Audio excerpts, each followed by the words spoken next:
Good afternoon, everybody, and welcome to another edition of Real Talks, a special edition of Real Talks. I'm your host, David Steele. I do have a guest along with me, which I'll introduce him in just a moment. So this is the spoilercast of Across the Spider-Verse. This is the one I promised everybody, and say hello to Matthew. He's going to be joining us today. Um, so I just wanted to, you know, put this out there that this was the spoiler cast that I was going to be doing, and that this is going to be a full blown spoiler cast. This is not going to be partials or halfway or anything like that. Everything's out of the bag here. So, guys, if you haven't seen this, go watch it, preferably in IMAX. I'm going to go see it in IMAX shortly, not today, but in the near future. Make sure Go your watch. sound quality levels are really great. If you heard about those reports coming in, Yeah. Thank you very much, Dad. Enjoy the film. So he was in here. Dad is one of the loyal members of the channel, and he's going to go see it. So he's going to come back and watch this. But guys, just go watch it, then come back, and that way you are privy and in the know for everything. Okay, so that all being said, as I said, this is the spoiler cast for Spider-Man Across the Spider-Verse. This is the sequel to the 2019 2018.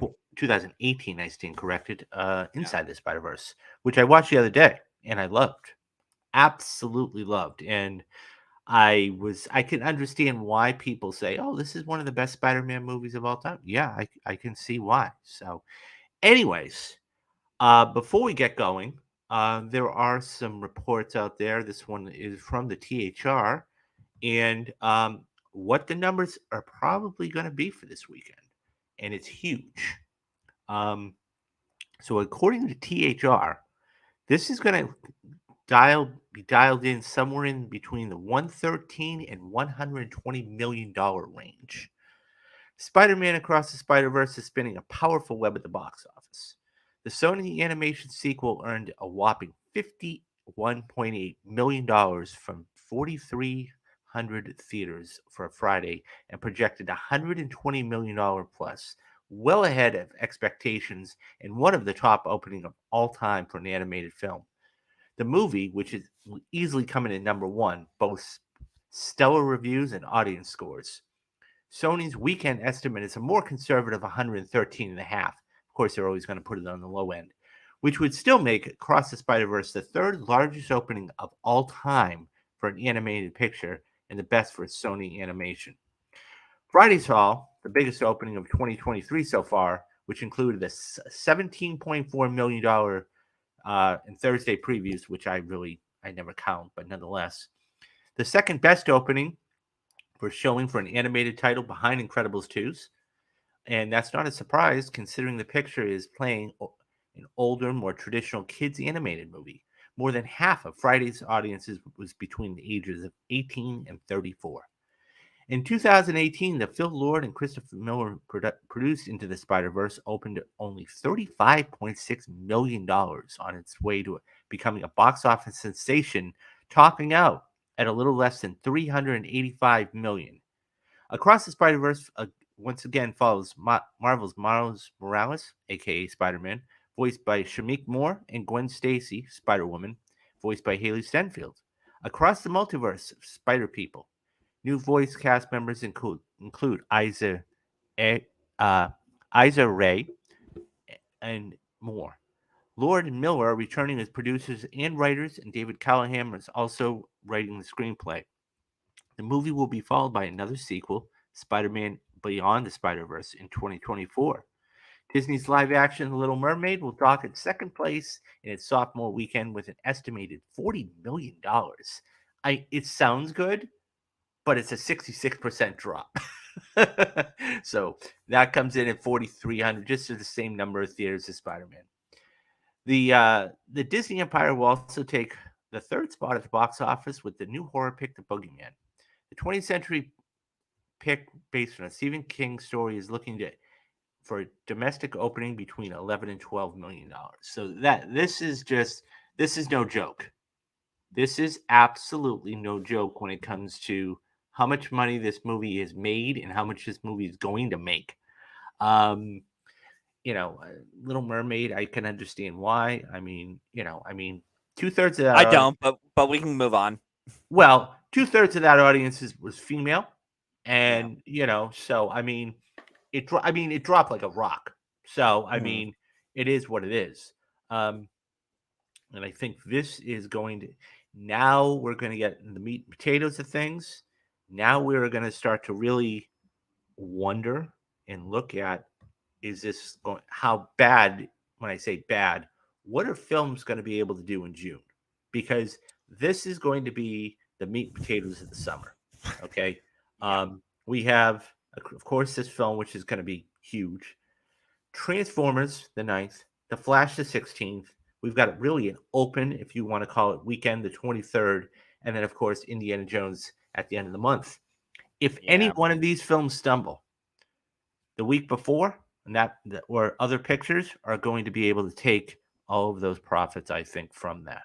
I Um, yeah. I also want to add too, someone pointed out right before the film started, I was on my phone in a packed theater, by the way, and I was showing my brother Nathan that someone had texted that the last time we had a Marvel film get this high of praise, did really well financially at the box office, at least here domestically, and then 2 weeks later, DC announced they're like, this is our big cinematic event film of the year, and that was Justice League. And this year we got The Flash.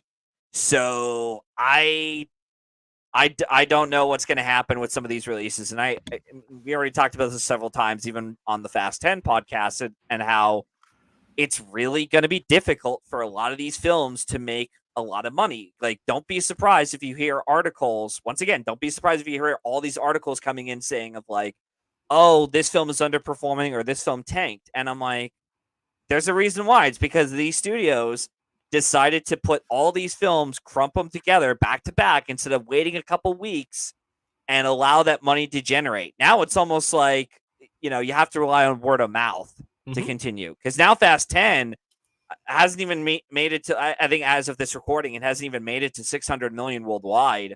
Well, don't Um, forget, Fast 10 is now going to be coming out on digital, June 8th on June digital, 9th. June Yeah, 9th. June 9th on digital. Yeah. So, Um, that just goes to show you Universal's scared. yeah. And they should Universal be. is scared, and they need And to be. I'm pretty sure too that they have that, well, whatever mermaid movie that's coming The Little out by the end of Mermaid. June. Oh yeah, no, the Mermaid and the Kraken, Teenage Yeah, Mermaid and the whatever it was Kraken. called. Yeah, I didn't even know it existed until today when I was watching the trailer. I'm like, when is this coming out? June? I'm like, Yeah. oh, okay, so this might flop. So it Well, really I seems, find it interesting. I find it interesting that you have two, and I wouldn't be shocked if you actually saw people confuse the two movies, right? yeah, Because everybody's talking about the Little Mermaid. They're like, "Oh, this looks, for what it is. This looks great. I really enjoyed it. Oh, I thought this was that other Teenage Mermaid and I Kraken." So, I think there could be a little bit of confusion, not a whole lot, but a little bit of yeah, confusion. Um, and that being said, I think that, look, Little Mermaid is going to do the numbers. We all know that. It's this, and by the way, this feature was animated too. So, yeah. And but we should also point out too that Across the Spider Verse now holds the record for longest runtime for an American produced animated film at 2 hours and 20 minutes as well. yeah, yeah. So So let's dive right in. yeah, So, sure. Let's go into it. first of all, you said you were in a packed theater. Yeah, so I was in a packed theater. My brother and I were there, and so was my dad. We went to like a 140 showing. I had seen, since I think you already spoken to your thoughts about the first one. I hadn't seen the first film in I want to say 2020 when I showed my grandma the was it second and third Raimi Spider-Man films, and then I showed her Into the Spider-Verse. That was about 3 years ago. But I do remember everything of what happened in it, and I remembered initially when I saw it in theaters, I thought the first one was just good. It was a really well crafted story. I liked the visuals a lot, and I wasn't wowed as much as I was until my rewatch when I showed it with my grandma, and I was like, okay, now I totally get it why a lot of people love this so much, because it has everything you want from a Spider-Man film, but it's very creative with not just the visuals but the way it tells its story really, really well. And and it's really well told. But yeah, so and then yeah, cut to Across the Spider-Verse, and yeah, here we are. Yeah, no, I saw, like I said, I saw the first one just the other day and really thoroughly enjoyed it and was really hyped. I said, if this is anything going to be like that one, and it's going to be fantastic. I, yeah, just in general, this film, for me, this is definitely going to be the front runner for the Oscar. I mean, hands down, the Eh, animation. Yeah, I'm yeah, I mean, it's I think so. June. I said this before to Nico Caruso when he assumed that Austin Butler, yes, I'm throwing him under the bus, when Austin Butler was like, oh, he's totally gonna win for Elvis. And I'm like, guys, it's June. We have 6 months left. Let's wait this out, okay? Like it's we have another possible Oscar situation that you and I have been teasing for the past like couple months already, but I'm like, yeah, that's different. But I don't know. We'll see, because like Do you really believe, though, in your heart of hearts? First of all, animation, there are going to be. It's not like these are films are going to be. Um, First of all, it has an Academy Award behind it. sure. Okay. Second of all, do you really believe that with the number of animated films coming out for the rest of this year, that there is going to be anything better than this?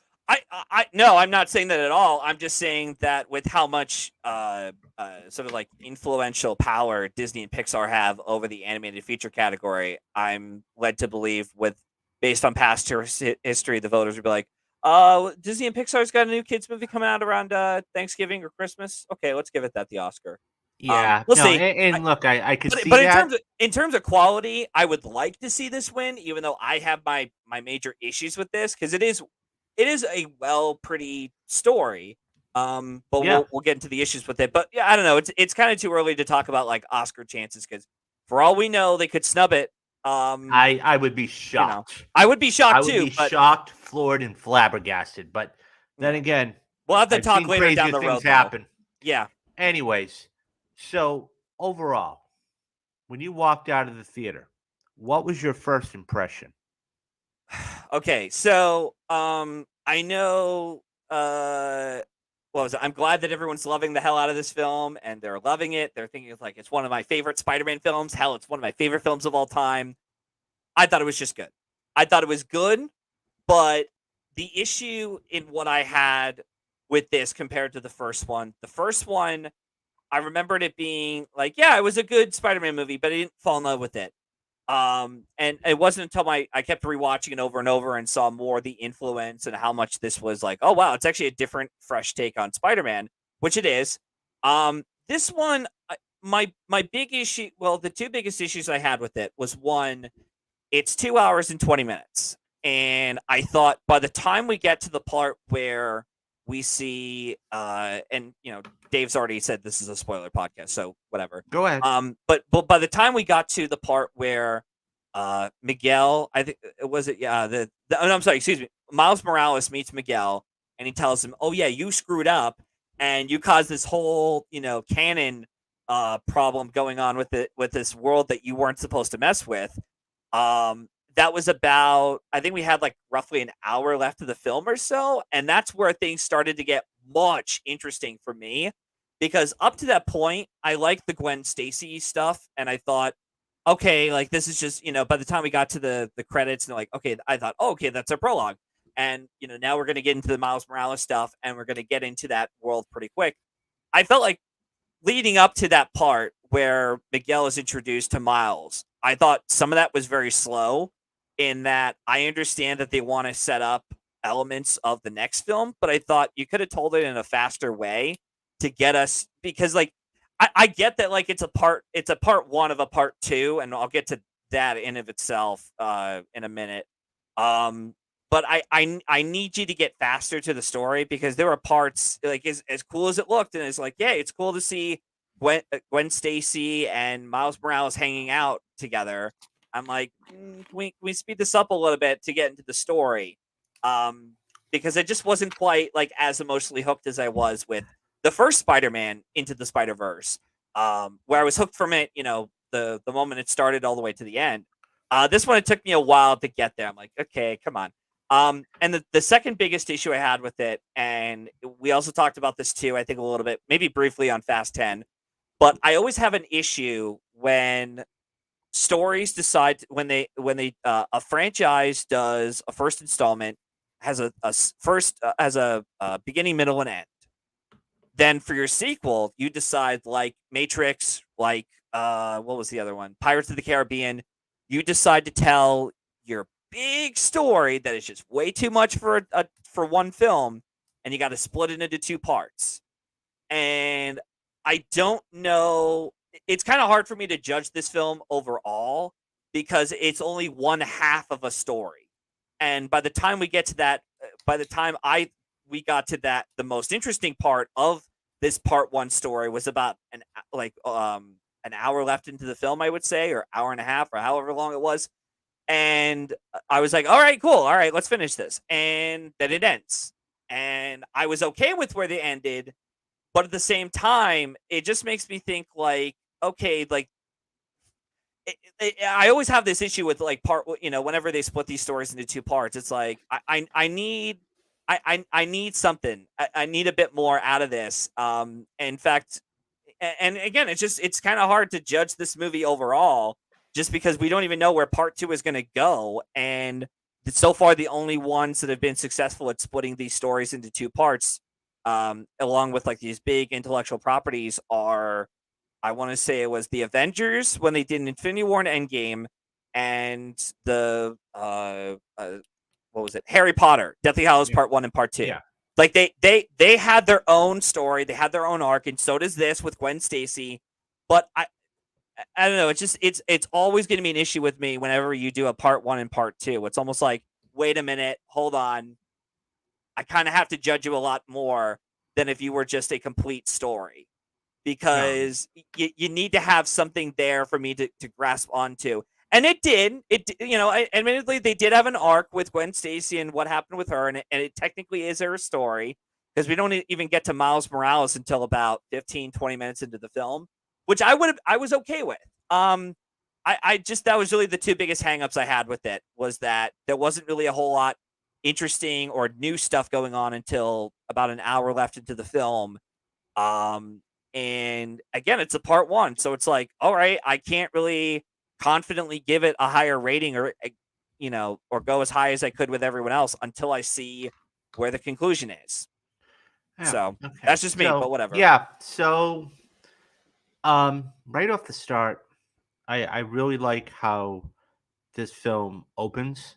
When you made a point of it to where, um, you know, this is Gwen's story, Yeah, and for the first 10 to 15 minutes, we're basically seeing Gwen, and how she's fighting this villain, and how she's trying to grow up, and how she's getting used to life without Miles and everything else, and so that really worked for me. We started to really see Gwen's life after Miles and after what happened. Um, the whole beating of the drums. I mean, just even that opening. We get to see everything. So that was great. I really thoroughly enjoyed that. And you're right. I didn't have a problem with just Gwen. yeah, Um, so we get once she, you know, once she fights the villain, and once the other spider people come in, and they, finish the villain, and she gets this device, that's when things start to, really pick up. I mean, it's that scene where, you know, Miles is in his room laying down with his headphones on, and the portal opens up. yeah. And so it's like, hey. And of course, he's surprised. And this movie made me laugh too, out loud quite a few times. There were I've some got to funny say that. moments. Yeah, Um, this was it wasn't overly funny. It was picking and choosing its moments, and that was really good. yeah. Um, and it made me laugh. I mean, just the scene where, he's got a crush on her and he's like, "Oh, this is your drawing book," and things like that. That all being said, I thoroughly enjoyed this movie for what it was.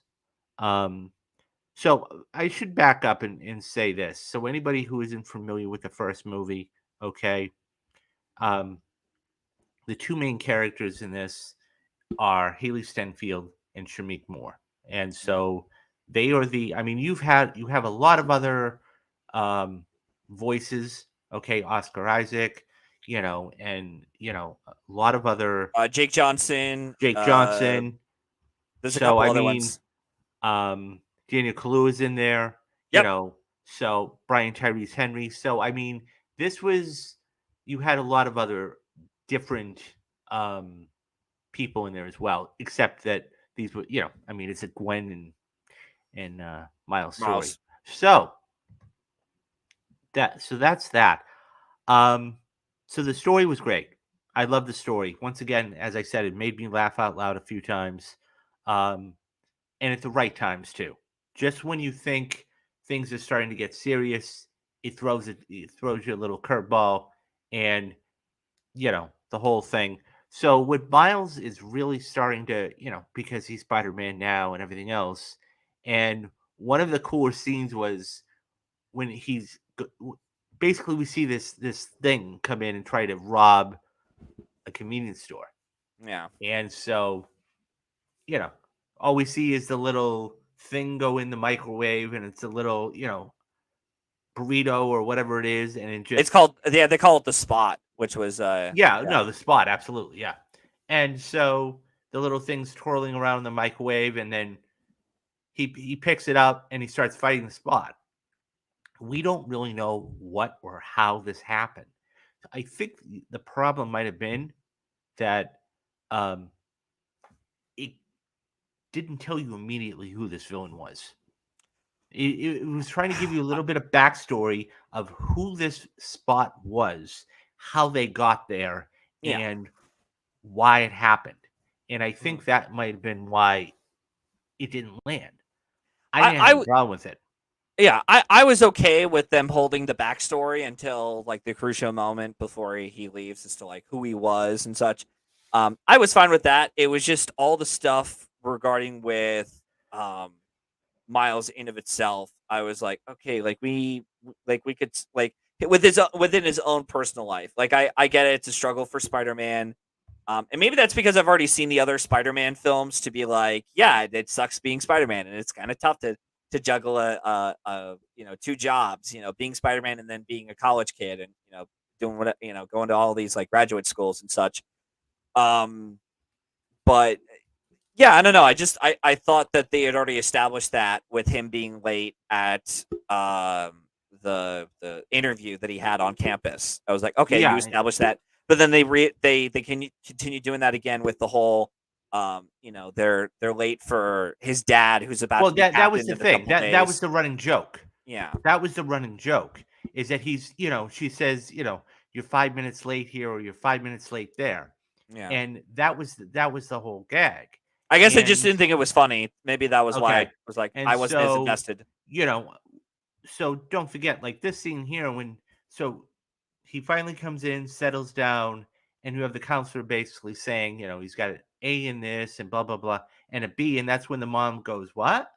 Yeah, And so it's one of those things where he has his little spidey sense tingling, and then he sees the spot outside again because he wrapped him up earlier, yeah. and so he has to go fight the spot again, and this is when things start to go a little haywire. And so I, I really didn't. And the other thing too is, so this was more of a coming of age story because you had the parents, okay, who basically did not want to see, and this was touching. It was sweet, okay, and it was life too because you had, I mean, it's that whole scene to your point about where the father is, going to get this big promotion to captain and everything else, and everybody's on the rooftop, and that's the gag is that Miles is going to go get these cakes made, and he gets the cakes, and then he's running up the stairs and trying to, get a change into his regular outfit, and Mhm. he's like, "Yeah, I'm here. I'm sorry," and he opens the cake, and so it says, yeah, "I'm not proud." Yeah. And so it's one of those things where they were able to manipulate that, do that. I thought that was hilarious. Um, and it's just one of the things where even his father was trying to set him on the right path and be like, "Look," and that's the scene in the counselor's office. He's like, "Look, I, because she doesn't want him to go to Princeton." Yeah. And she says, "You guys have always taught me that if there are other people out there that can teach me something and I to do what I want to do, then go do that." And so that's really that is the moral of the whole film, really, is being able to not only have an adventure, so to speak, but go do what you want to do. Yeah. Don't ever let, and that's that scene, later on when they meet Gwen, okay, and it's one of those things where they're on the rooftop and she basically says, "Look," and there's that touching moment. Don't ever change. Mhm. Don't ever let anybody tell you you can't do anything, because it's very difficult for them to try to let go of their son because they're Yeah. growing up because of Gwen. And even Gwen, okay, who has her own problems because her father, okay, who's a captain, is hunting down this Spider Woman in her universe. Yeah. And the thing about that is that, you have, so they're trying to figure out who this Spider Woman is. And that's that scene where basically she says, "It's me." And of Yeah. course, he's taken aback by that. Like, what am I supposed to do? Mhm. And so that's where the dilemma comes in. I mean, I it was a morality thing because obviously you don't want to turn your own children in, but it's Yeah. another thing that you're like, why are you risking your life type of thing? I'm trying to be Mhm. protective of you. And so, and even she says that in the thing and says, there's nobody else. You're the only one like me. Yeah. And that's why they have such a connection to each other. And yeah, go ahead.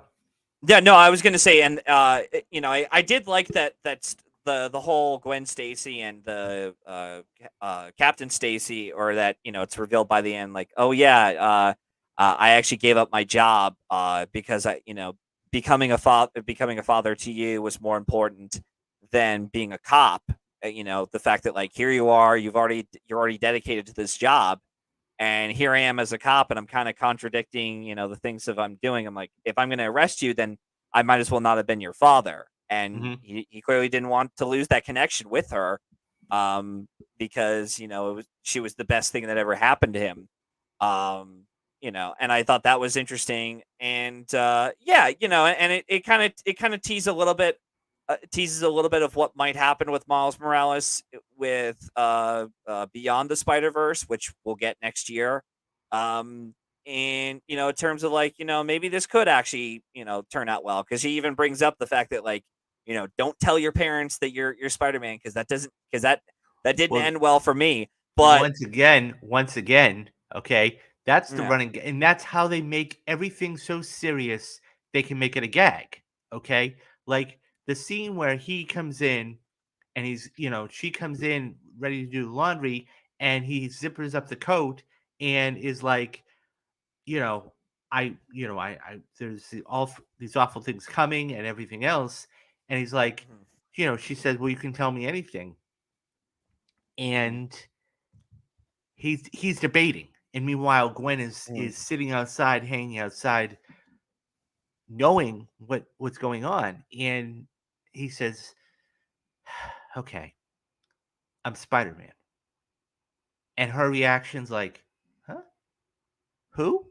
Yeah. And that's the gag. Like, he just dropped a huge bombshell, and the mother is like, huh?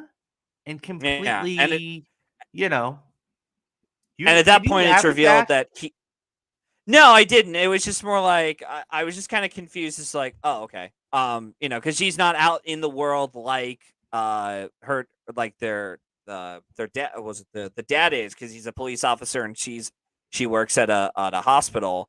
And I just saw it more as like, oh, okay, well, it kind of makes sense. She doesn't really hear a whole lot about Spider-Man or know exactly who Spider-Man looks like. And then it's revealed, oh no, he's in the wrong universe. Yeah, you no, know, no. they Well, pulled that well, they I'll pulled get that. they, Hey, Menno, how yeah, are you? No, I'm glad you enjoyed it, as did we. yeah. But it was one of those things where that I thought was brilliant. That I thought was absolutely genius. So my only problem, major problem. I mean, I won't say there were other minor little things. My only major problem with this film is that I thought that train sequence was a little too long. I think The so. One the Towards the end so with yeah, being chased by yeah, I actually thought that was the right amount of pace, yeah. honestly. No, It so was I thought that like was a little too long, and at that point, once he gets sent back, and I'm like, okay, I knew that something was not, right, and then he sends Gwen back to her, or what we think is timeline. her universe, and that's that. I thought that was brilliantly done. Like each knew exactly where the other, not exactly, but had an idea, and their spidey sense was tingling. It's like, oh, he's in the wrong universe. Yeah. And meanwhile, she's in his universe, and it's like, oh. And Well, so no, no, no. She she's in a was sent different back. universe. Yeah, she was sent back to her own timeline, and then she got a gift from Daniel Kaluuya's Spider-Man, stating, "Here's this like little collider or Yeah, whatever yeah, yeah, yeah. It's wristband the to go collider. through the That's right. timeline." And then she went into Miles's timeline, assuming that that's where Miles was hiding. Yeah, Yeah, because she knew that all the other Spider-Men were going to go after him in his own timeline, assuming that's where that was. yeah. Um, I was so yeah, no, happy. I agree with Metal in that it was a very natural response in that because if he had gone for more overreaction or went crazy on her, it would have felt more like we got to create like a problem within the film, but not but it would but that way would have felt very unnatural. Right. Whereas the way that they reacted, it was like, okay, that's how actual humans would be. Yeah. Because even the dad in it was kind of crazy at first, but then sort of took some time away, from when Gwen left him all the way to when Gwen finally saw him at the apartment. I was like, okay, now it's a couple of days have gone by. He's probably simmered down a bit, So Yeah. No, I just no, I did like that. I did like that a lot. And it was yeah, one of those things where I immediately knew that he was not Miles was not in the right timeline yeah, because of the fact not where he landed or it was raining or I mean, although that could have been an indication. However, it was more of the mother was, so the mother was a nurse, obviously doing her overnight, and then you see the door open. And then, of course, I got to say one thing about this: the animation of this movie, and I know we were talking about it earlier, was incredible. It yeah. was second level, top tier, top quality animation, and just that shot of this figure with these With the white shadow. eyes with the shadow, and I went, okay, I know exactly who it is, and of Mhm. course, it ended up being Aaron, his Yeah, uncle from the first film that died, that was a prowler. And immediately that's when you know that, okay, he's not in the right universe. And so then, Aaron, walks over and, he Miles just trying to play it cool, He's like, hey, Uncle Aaron, gives him a hug and everything else. And um, Ben Riley was hilarious. I'm using my triceps. Yeah. Yeah. It's but so he basically he was he was trying to play cool. yeah, And so that's when he's like, I've got the shopping list. I got to take care of this. And so, of course, when he starts to glitch, you know, and then they look at each other, and then Aaron knocks him out, and of course that leads to the ending, which we'll get to in a little bit. But there are certain shots here. Almost every single shot in this movie could be a frame. I mean, Sure. this is the one that, and I've used this several times tweeting it. This is the one shot that everybody, I mean, because first, you got to understand, it's a coming of age story. They're starting to grow up, and they're starting to realize, okay, it's who they are. Um, and I love the fact that his hand was creeping over, and then was going back. He didn't It know what to do, type of thing. He was yeah, falling it in was love. it was nice visual storytelling where she talks about how in every universe Gwen always gets to be with Spider-Man, but it Except doesn't this always one. turn out so well. Yeah, and except that it usually doesn't turn out well for them together. So yeah, no, I thought some of that was good. I yeah, like I just yeah, I thought that was good. I guess for me, I agree with you that the animation's always really fucking good.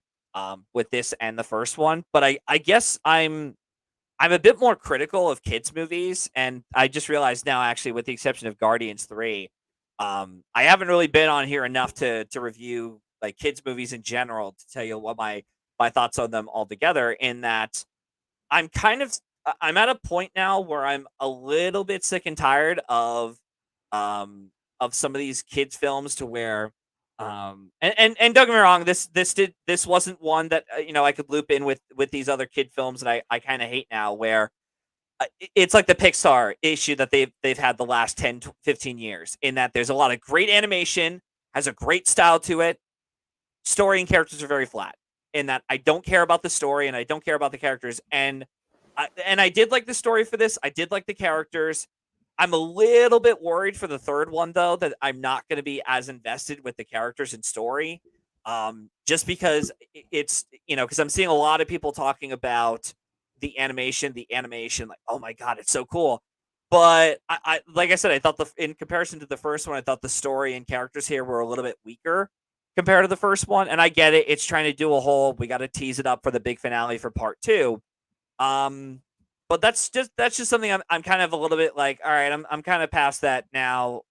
With these kids films, these animated kid films, of like, you need to have a really good story and a really good animation style. Otherwise, I'm just not really gonna give a shit about your film. But again, like I said, I'm not lumping it in with those films I just described what I don't like, especially from the later Pixar years. Um, but at the same time, it's something that I'm a little bit more aware of more people, complimenting, like you did, David, about how the animation's really good. But I'm like, okay, yeah, the animation's good, but I like I said, I need more from you. But still, Yeah, I that's just me. mean, but that's the thing, though. I mean, I think. w- So they are going to be doing a live action Miles Morales film. I mean, they've already Oh, announced it and everything else. Okay. yeah. And so for me, okay, if you're going to do, for me, okay, I personally would not like this because I think it would take away from the animation. Okay. That is, that's why this is an animated, and they can get away with this in animated. Okay.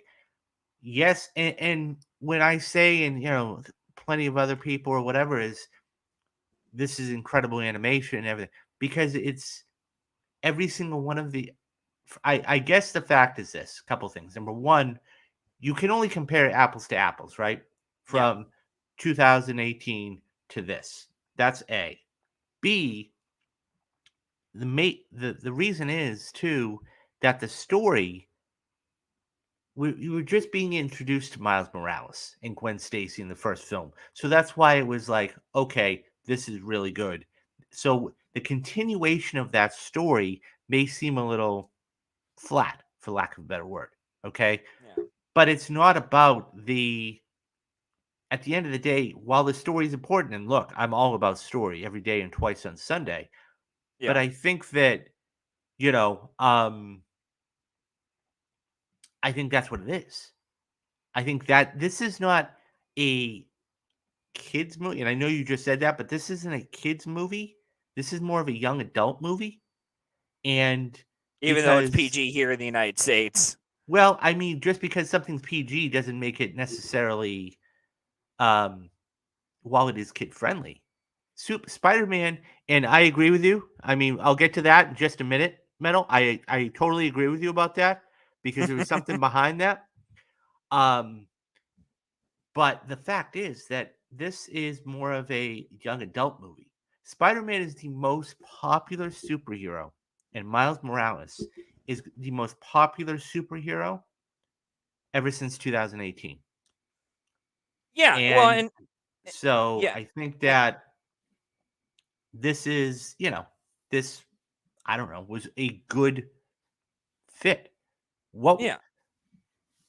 yeah, for me at least. I I mean, I wa and I was gonna say too, to add on to that though, like there's a reason why Sony wanted to obtain the rights for Spider-Man, not just because they didn't want something as conglomerate and hugely massive as Disney taking over it, but they also wanted their own little story, like and the other thing too about this, and like I said, at the end of the day, I did like this one overall. I just didn't love it as much as the first one, but also I have to say too is that now that you've shown off how wide your films are, these two Spider Verse films are, even though they are, in my opinion, generated for a more kid friendly crowd, maybe a young adult kiddish like the Harry Potter films were. It kind of shows me like, okay, you guys can't slip up when you do stuff like Venom and Morbius. Like, you can't just say, oh, let's half ass it, let's just throw a bunch of computer effects together and there's our film. It's like, no, sorry, I expect more from you guys. Like, I get it, like it's like Sony, but like different. It's a different like subdivision or well, it's department the doing major these, but difference still. is it's live action. That's what it Yeah, is at the end of the day. but the other thing too is that they're not putting enough effort or energy into making those films creative and fun, whereas these two they are. Well, I Just in their mean, visual style presentations alone. I would agree with you. Look, Morbius, nobody's going to argue with you. Morbius was a mess. I will. That's just, Even Tyrese, even Tyrese Gibson said it sucked too. I mean, it was a mess. Yeah, Um, so RL comes in and says film was great. Yeah, no, I yeah, enjoyed it, and I'm glad you enjoyed it as well. And so there's something else to be said too. So getting back uh to that, he says Matthew facts. Uh, yeah. but the thing is that one of the one of the cool things about this was that they were able to take all, it was like they had that Spider-Man game and took all of these different things, okay, whether it was the animated one or the 2099 one, or and You're talking they about were, throwing them in that Spider Verse yeah, in and put them in reality. that Okay. Spider-Verse. And so to your point about the cameo, okay, I thought the cameos, okay, because did your crowd get a reaction when the cameos came up? I remember my brother and my dad were pretty reactive when they saw the Garfield and they saw Maguire, and I pointed Yeah. them out too. The others I wasn't too familiar with. I know the Insomniac Spider-Man because I played some of that game, Yes. and Donald Glover I recognized. Yeah. I mean, how the hell could you not if you Yeah, it right. you No, know I love that. um I didn't say anything, but I was like, yeah, that's pretty cool. And I'm thinking to myself, they're just taking they're plucking all these things out of the Spider-Man game, and they're throwing them in there. And yeah he RL says they need to make the directors who directed this film in charge of Sony Marvel products. I Well, I think that, so um there's two different things. Okay, you have Amy Pascal, okay, and then you have, I'm sorry, how do you, it's Ari uh Ardman. So he's the producer. So you have one in, to your Avi point, Arvid, RL, yeah. right? So you have the producer of the Sony, okay, and you have the producer of the Marvel side of it. So, and because it was a combination, so to speak, I mean, it wasn't like a No Way Home type of thing. Okay. And that's the other thing, too. This was animated. So you have, this was because it was Sony, it's Sony's IP to start. They have, I believe, and I could be wrong about this, they have the rights to all the animated stuff. Now, when it comes to certain other things like live action, okay, they can actually put, um, there's a combination. They can both creatively have that. So, yeah, I could see that. But like I said, that whole sequence was really cool. Well, And and uh, to add on to the comment that someone stated about why don't they get the directors on board for the Sony verse?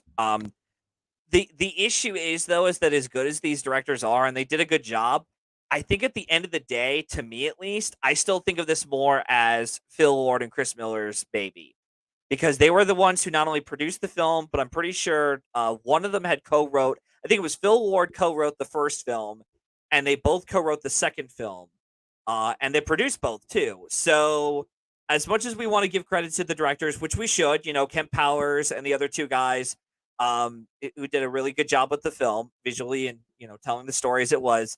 I think at the end of the day, it's Phil Lord and Chris Miller that are making these films what they are because they're introducing this really cool animation style that was presented a little bit in Mitchell's versus the Machines, which they also produce as well. Um, and it's really, like I said, it's their baby. So if anything, I would say, contact them. I mean, again, you should also contact these directors so that we get, they can get payable jobs going forward. But still, um, yeah. But yeah, I don't know. I'm just that's my thoughts on that whole statement or comment. Oh, you're unmuted again. Yeah, there you go. as long as they're able to collaborate and I mean, regardless of, and this is where it gets very dicey for IPs Yep. because you're able to do this, but you're not able to do that, and you're able to do that, but you're not able to do the other thing. And Metal says, after seeing this, I kind of want. So they are doing a Spider Woman movie now. I don't know if that's going to be a whole Gwen movie in itself. I don't think it is. I don't think it is. But I do think that if they're I'm going looking it up to, right now.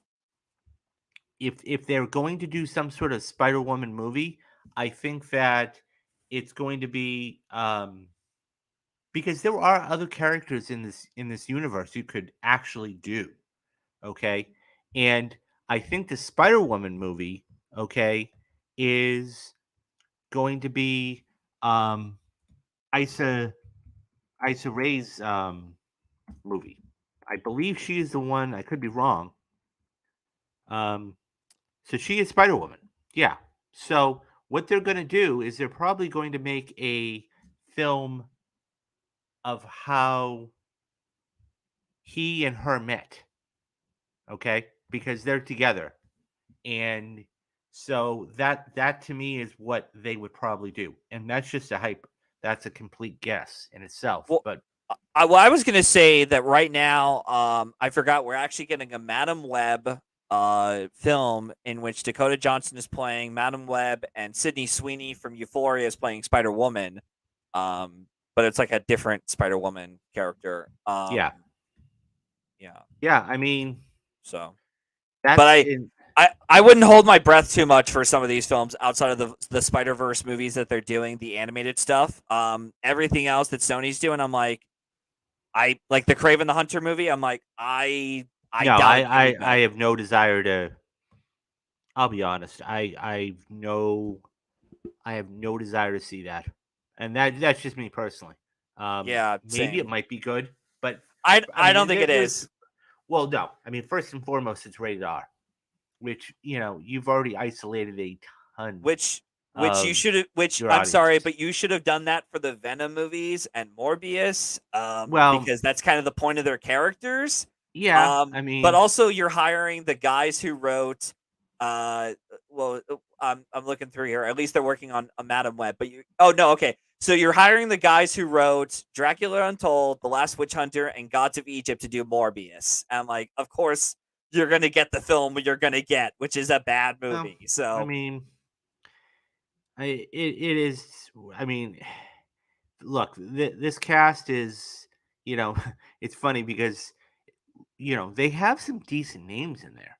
Okay, I mean, like Ariana DeBose going to be in it, Russell Crowe's going to be in it, and Eric Taylor Johnson's going to play who we imagine be Craven. But yeah, it's Craven. nonetheless, yeah, I remember hearing about the Madam Web movie and the Craven movie. Not happy. No, I don't blame you.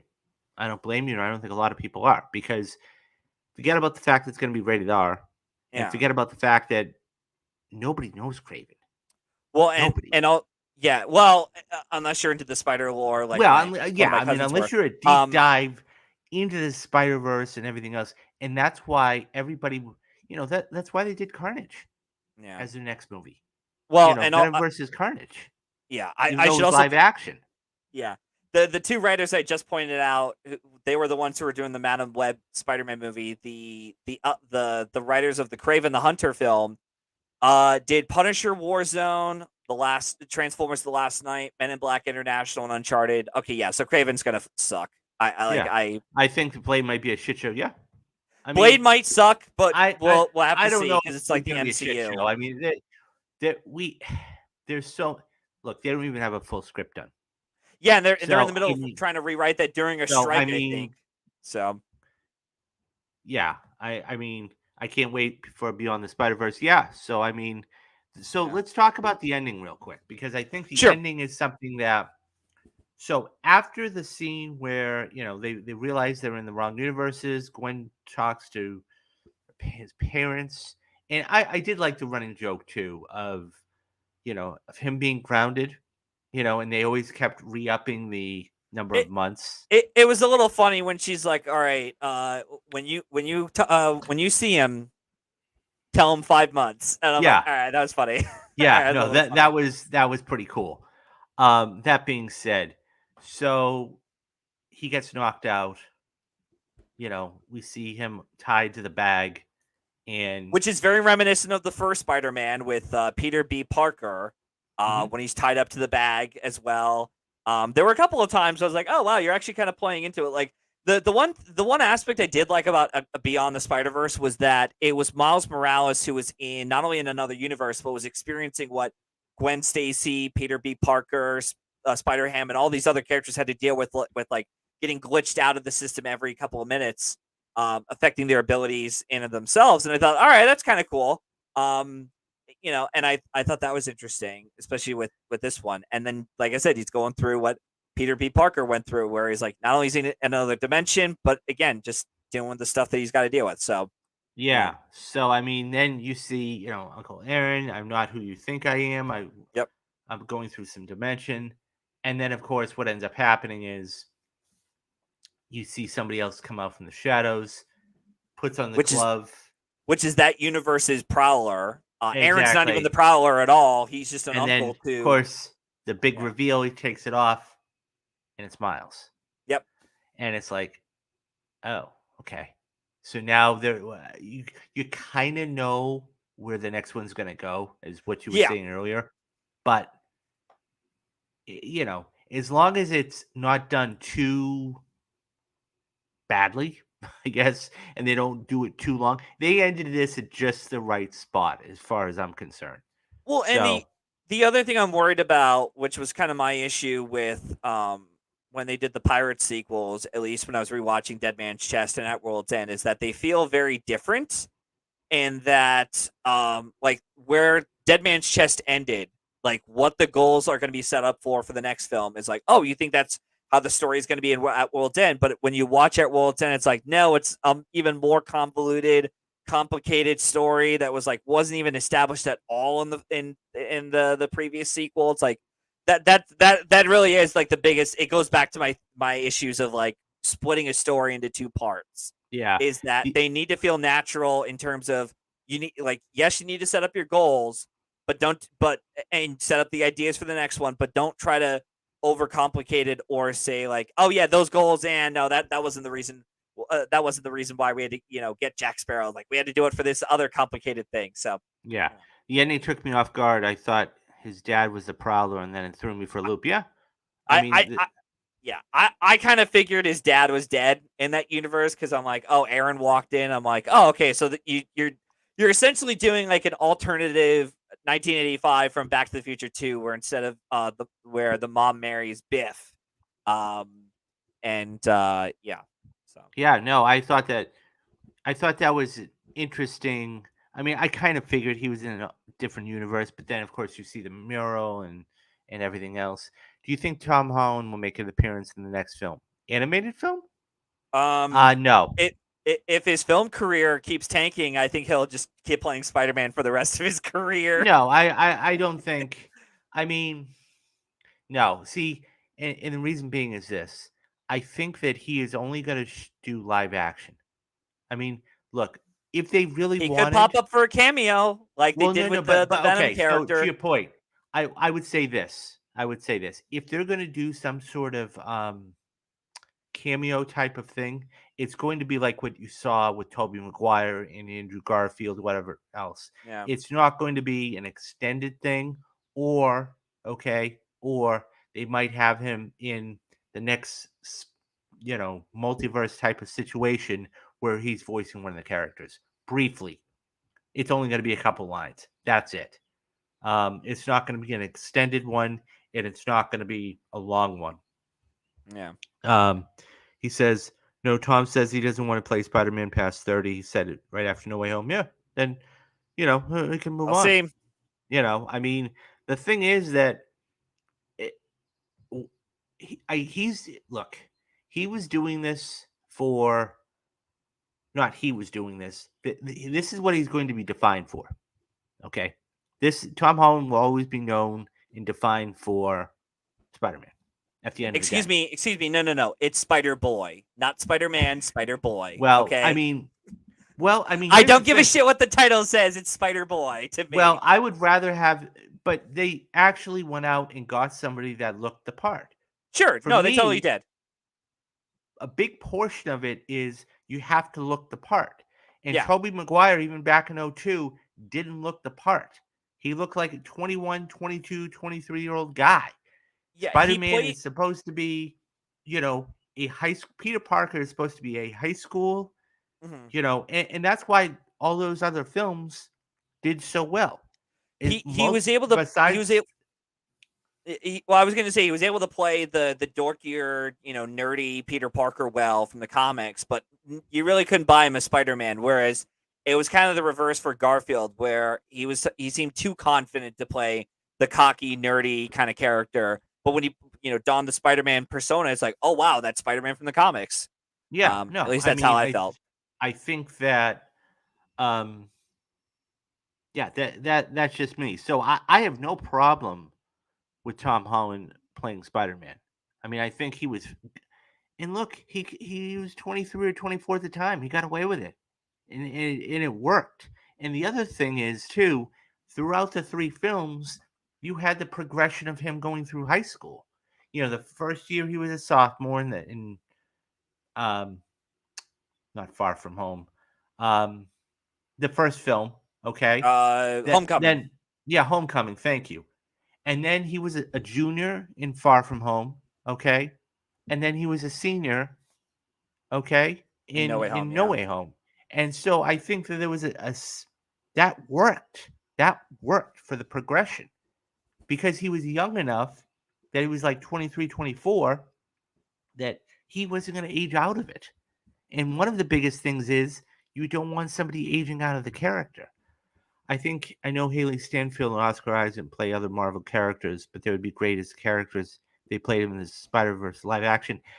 Eh, I, that's a thing. I mean, I don't remember what Haley Steinfeld played in the other she was in Marvel characters. no, not Hawkeye.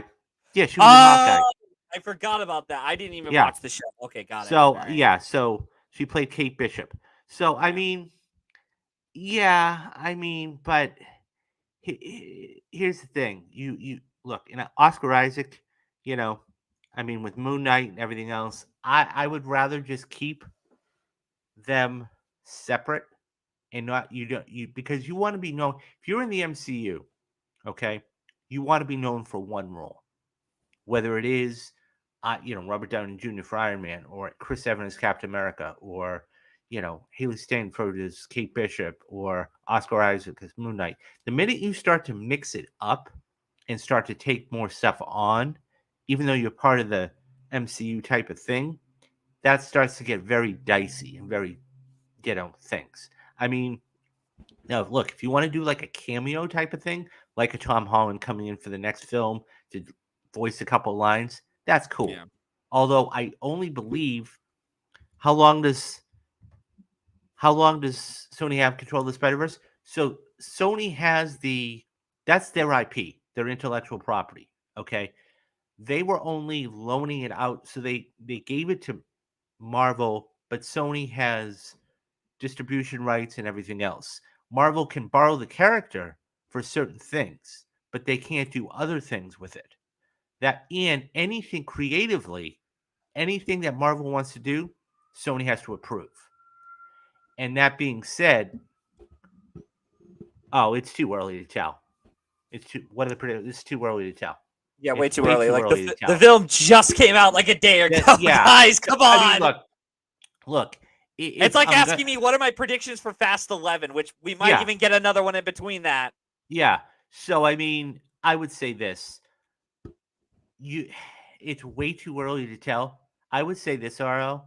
It's going to depend on what this film fully at the end of its run, whatever it makes. So let's say this makes $500-600 million. Okay, which then would be more than the first one, I think. Yeah. Okay. Then you can kind of say, okay, well, that would be a good starting point. And so I think that so let's do this real quick. I think that it only made first one only made like $300-400 million. It was 375 million worldwide. Okay, so there you go. There you go. So I mean, you can expect at least 375, if not more. I think this version of Spider-Man could be a whole franchise. Yeah, no, absolutely could. Sure, totally. Absolutely could, because you have so many characters in this. You have Spider-Woman, you have Spider-Man 2099. You could absolutely do a whole animated movie of itself. But here's the kicker: I don't think it'll be as popular. It won't be as popular because you have, even with Oscar Isaac voicing, even with an Isa Rae voicing, it wouldn't be as popular. And I think that, yeah, it would do okay. But for animation wise, people love this is what they want to see. And don't forget, too, you have the whole, one of the major things is Miles Morales is, he's Miles Morales. I mean, he's a different, what do I want to say? Not only different generation, but different ethnicity. And I think that is going to attract more people. So that in itself is a good thing. Yeah. So I could see them spinning it off, but it definitely wouldn't be as popular for sure. So, but getting back to your other question about predictions, earliest predictions. Look, if it's going to make at least whatever this makes. So let's say, do you think we'll ever see the Inheritors? What the hell is that? So the Inheritors are, from what I understand, they're like this group of people that eat, or their prey are the spider people. Okay, so could you see them? I maybe. I think that you might see an Easter egg here or there, but I don't think it's going to be, because the main mission of Beyond the Spider-Verse, of course, is going to have everybody to get home. Okay, that's what think of this movie here, okay, as um, think of this as No Way Home animated, except you're bouncing all over the place. Mhm. Instead of all of the villains going all over the place, all the heroes are going all over the place. Not money predictions. Oh, plot predictions. So a couple of things. Number one, I would say this. I think that the first 15 to 20 minutes of it, okay? Because look, at the end of the day, if it's not broke, don't fix it, right? Yeah. Okay. We saw this with, Miles Morales in the first film. We saw this with Gwen Stacy in the second film. Okay. My guess is they're going to open it with Jake Johnson's character. Okay. And I'm Spider Man. My child is 4 or 5 years old, and it's going to be Spider Man, and it's going to be Gwen, or it's going to be Gwen and her crew. Okay. So after that little thing is done, then they're going to have to figure out something to um, get back to where Miles is. Once Miles is back, because you can really look at most animated or most, I won't say most, but some film, and they kind of tease where they're going. Yeah. So if, let's say, they're talking about, I don't know, Miles, okay, that next scene is usually of Miles, Yeah. okay. Um, that all being said, I think so. Then you've got him getting out. So the first act is going to be, how are they going to stop the other Miles? Because he has to go back there, he has to wreak havoc. Then they have to figure out, okay, that's not our Miles. Then you're going to have the good Miles come in and do things. So yeah, I mean, you can kind of predict it, but not totally predict it. Yeah. If they wanted to do another trilogy, I don't know. They don't want to do that. I don't Even think they're. Yeah, they yeah, might do spin-offs, but I don't think they're going to do another yeah, trilogy. they're not going to do another trilogy just because while this is a bankable IP, you don't want to. Every couple years, this is going to be perfect. So they were working on this long before, you know, um, as Matthew said, this is a part one of a part two, and that's something else to take into consideration too. Okay, there have been franchises that do it really, really well, like Infinity War, like you made mention, like Harry Potter. The one franchise I think of that has not done it well is the Hunger Games. It was terrible. They ended it in the Breaking wrong Dawn. I'm place. sorry. The Twilight films was another bad one, And the and then Twilight films. and Divergent didn't even finish its second So part. yeah. It was just like we're going to end on So part one, and it bombed, and we didn't even get to that second yeah. part. So the fact is that if you do it well, if you know where you're going to end, and it doesn't necessarily, I mean, we got Mission Impossible coming out next month. It doesn't necessarily Yeah. have to be great, but it has to leave you with wanting more. And that's the key thing. Everybody wanted to see what happened to Miles, okay? And the big reveal. I mean, that being said, I They was kid. I said they they should just end the Mission Impossible Dead Reckoning Part 1 with him jumping off the cliff and then go to black. I was going to say they practically pulled a Han Solo on us with this one with Miles Morales being taken away into a different world, and now our main characters have to scour the world to find Yeah. him. Yeah. So Absolutely. But I mean, it's one of those things where uh he says, "Thanks God we never got to finish Maze Runner." Yeah. no, we did. No, we did. Yeah, they I think they were about to split that Maze Runner into two parts, but when they saw Yeah. Divergent bombing, they're like, okay, no, this is one movie or that's it. We're not doing any more. Yeah. And they're like, okay, good call. And So and I think that the whole Fast X thing, I mean, not only the Fast X, it's the simple premise of, and I did the piece the other day where, Dwayne Johnson came out and said, oh, well, consider this like 10 and a half. And I just went, okay, so you're basically leaving, you Warner Brothers, because you got shacked, okay, by James Gunn and Peter Safran, and you're going over to Universal, where by the way, you said you would never work with them again, and Diesel's going to be a producer on the film, and you don't think there's going to be friction? And he But says, they made up last summer. well, That's the yeah, report they said, is that supposedly. they made up. And So everything's good. he says, oh, well, according to sources, Diesel is going to star in the film. I said, that doesn't mean he's not going to be in the film in some capacity. Yeah. I wouldn't be shocked to see like a cutscene at the end. And moreover than that, where he's in the film. And I just went, come on, really? This is it's like this, okay?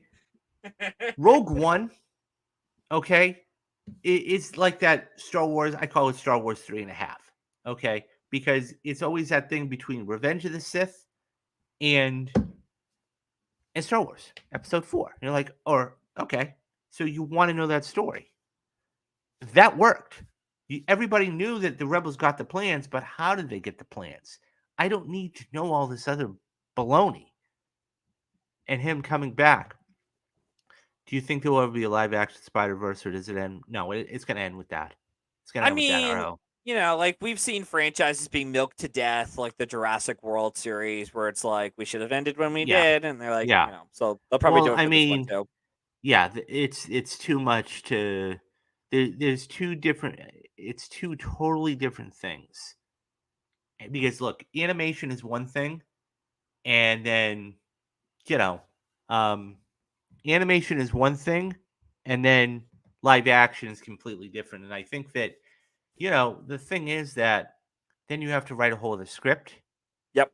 and then you have to storyboard it. I mean, not say you don't have to storyboard the animation, but it's completely all an actor or actress has to do is get in a booth, voice some lines, and that's it.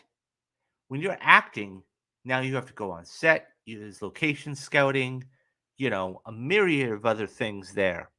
No, he says, please don't milk it. No, I agree with you. I mean, it's just one of those things where, so the answer to that question is I would say no.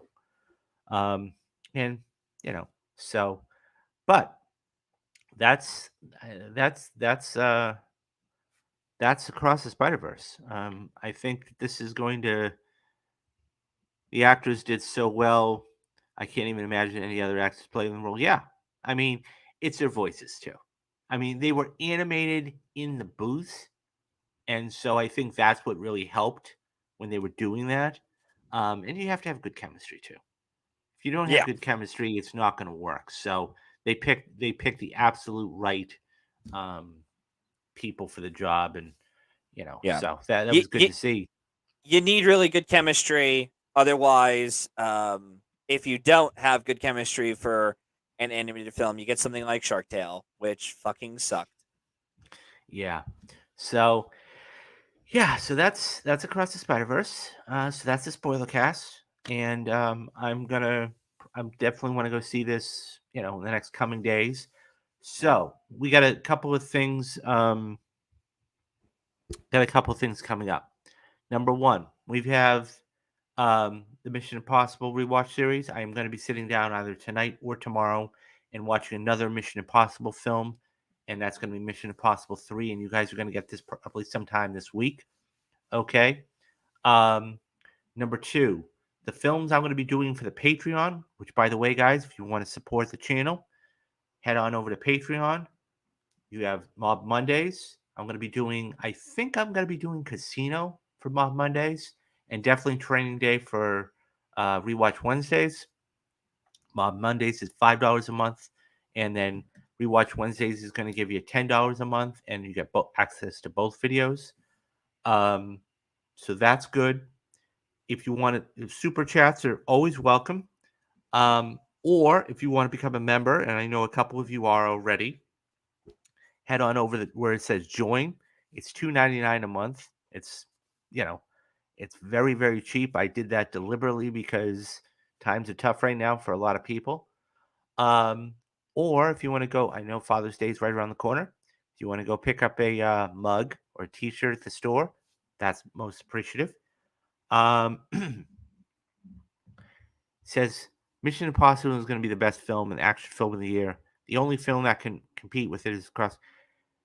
I agree with you. It's going to be one of the best films. I mean, I'm gonna do, I think, a mid-year preview type of video because we're right around June 15th. But moreover than that, um, the other thing about Mission Impossible 2 is this: it's been 3 years or 4 years, so it's one of those things where it took 3 years to film with COVID off and on. They had to stop. I have no doubt that's going to be amazing. And And that they had is to my shoot number 2 one. movies back to back. Yeah. And you're right. They shot 7 and 8 back to back, so it's cheaper. Okay. Um, they didn't do that with Dune because Warner Brothers, sided them. Um, Tom Cruise and his production team need to work. No, they never will. They never will work with the MCU. Why? No, they won't. Because here's the thing. Tom Cruise wants absolute control. Yeah. Absolute control. That goes without saying. That is why he's only worked with a handful of directors, okay, in his time. It's going to be Mission Impossible, Spider-Man, and John Wick 4. Yeah, I think you got to put Guardians in there too, Metal. Guardians is one of those things. Then give it to him. I mean, I, I just can't see him doing it. I just, and that's the thing too. He is known. There are so many things out there. Maybe he does a cameo of some sort, but that would be, you know, yeah. But I just couldn't see Cruz doing that. But I do agree with Metal that it's going to be one of the top tier films of the year. I think it's going to be Guardians. I think it's going to be Mission Impossible. Spider Man's going to be up there and everything else. All that being said, so yeah, Father's Day is coming up. Go grab a T-shirt or a mug.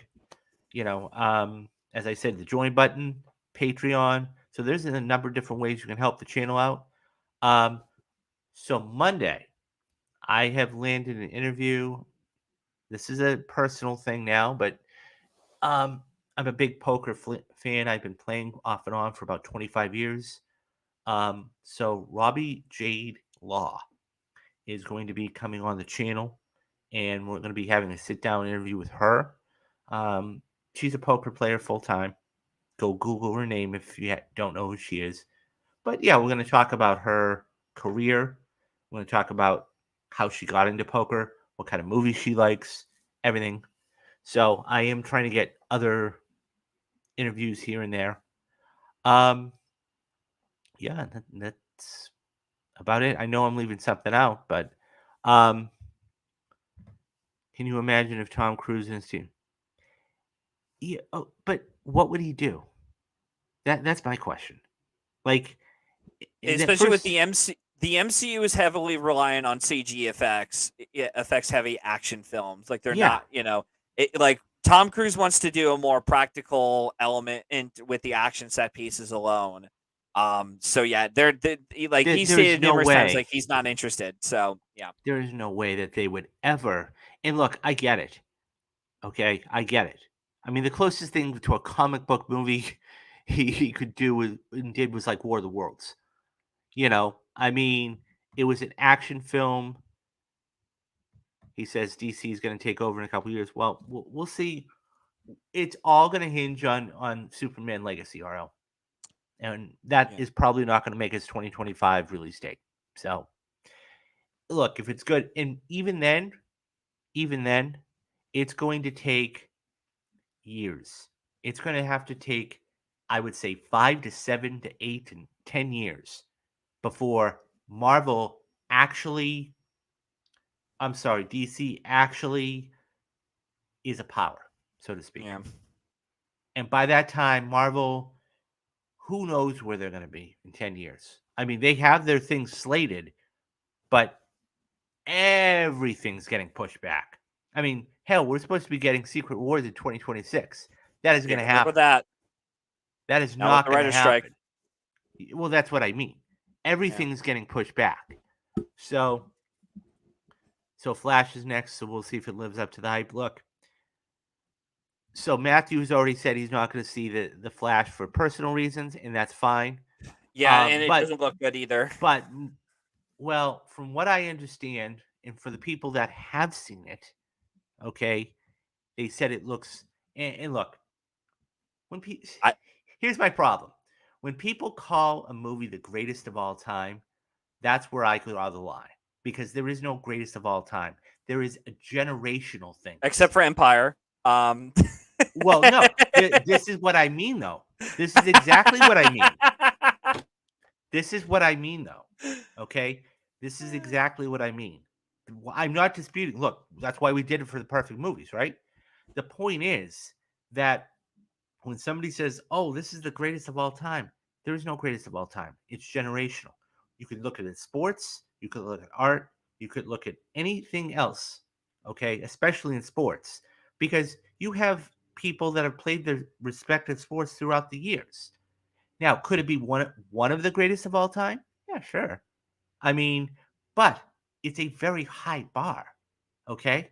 When you're looking at something like Black Panther, when you're looking at something like Avengers Infinity War, I'm not talking monetarily either.